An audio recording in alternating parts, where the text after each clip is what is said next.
Hello மக்களே! நம்ம ஒரு 10, 15 நாளைக்கு முன்னாடி நம்ம இந்த செடிக்கு நம்ம ஃபெர்டிலைசர் குடுத்துருந்தோங்க. ஆர்கானிக் உரம் தான். இப்ப பாருங்க ஒரு 15 நாளைக்கு மேல ஆயிடுச்சு. எந்த அளவுக்கு துளிர் விட்டுருக்குன்னு பாருங்க. ஒவ்வொரு இலைக்கு உள்ள இருந்து குட்டி குட்டியா அழகழகா துளிர் விட்டுருக்குதுங்க. நான் இந்த அளவுக்கு வரும்னு நான் எதிர்பார்க்கல. ஏன்னா நான் ஃபர்ஸ்ட் டைம் இந்த மாரி இலைக்கு உள்ளே இருந்து துளிர் வரதெல்லாம் நான் பார்த்துருக்கேன். ஏன்னா எனக்கு ரோஸ் செடின்னா எனக்கும் என் குழந்தைங்களுக்கும் ரொம்ப பிடிக்கும். நான் இதுக்கு முன்னாடி ஒரு 7, 8 செடி வச்சுருந்தேங்க. அழகா நல்லா பூத்து நல்லா கேர் பண்ணி வச்சுருந்தேங்க. வெஜிடபிள்ஸு தண்ணி எல்லாமே ஊத்தி நல்லா பார்த்துக்கிட்டோம். ஒரு 1 வீக் ஊருக்கு போயிருந்தோம். அந்த டைமில் ரோஸ் செடி எல்லாமே வாடி போயிடுச்சுங்க.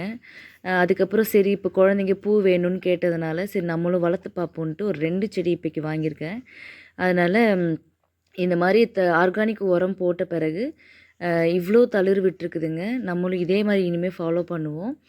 பாருங்க, இதில நல்ல காய்கறிங்க, எக்கு, அப்புறம் வெங்காயத்தோல் இதுதான் இருக்குதுங்க இந்த உரத்தில. இது நான் நர்சரியில தான் வாங்குனேங்க. 1 கிலோ ₹100ன்னு சொல்லிட்டு ஆர்கானிக் உரம்னே சொல்லி குடுத்தாங்க. சரி நம்மளும் அது ட்ரை பண்ணி பார்க்கலாம் அப்படின்னு சொல்லி போட்டேங்க. ரொம்பவே ரிசல்ட் நல்லா இருக்குதுங்க. உங்களுக்கும் இந்த மாரி ரோஸ் செடி வளர்க்க ரொம்ப பிடிக்கும் அப்படின்னா கமெண்ட் பண்ணுங்கள். நீங்கள் இந்த மாரி செடிங்களுக்கு என்னென்ன உரம் குடுப்பீங்க அப்படின்னு சொல்லிட்டு எனக்கு கொஞ்சம் சொல்லுங்கள். ஏன்னா நானும் ஃபர்ஸ்ட் டைம் இந்த மாரி ட்ரை பண்ணுறேங்க. ஃபர்ஸ்ட்டு ட்ரை பண்ணேன். பட் எல்லா ரோஸுமே வாடி போயிடுச்சுங்க. திரும்பவும் முயற்சி பண்ணலாம் அப்படின்னு சொல்லிட்டு வாங்கி வச்சுருக்குறேங்க. ஸோ நிறைய மொட்டு பூ வைக்கணும், நிறைய பூ பூக்கணும்னு ஆசைப்படுறோம். உங்களுக்கு தெரிஞ்சதை எனக்கு கொஞ்சம் சொல்லுங்கள், கமெண்ட் பண்ணுங்கள். நானும் நீங்கள் சொல்கிறத ட்ரை பண்ணி பார்க்குறேங்க. பிடிச்சிருந்தா லைக் பண்ணுங்கள், ஷேர் பண்ணுங்கள், சப்ஸ்கிரைப் பண்ணுங்கள்.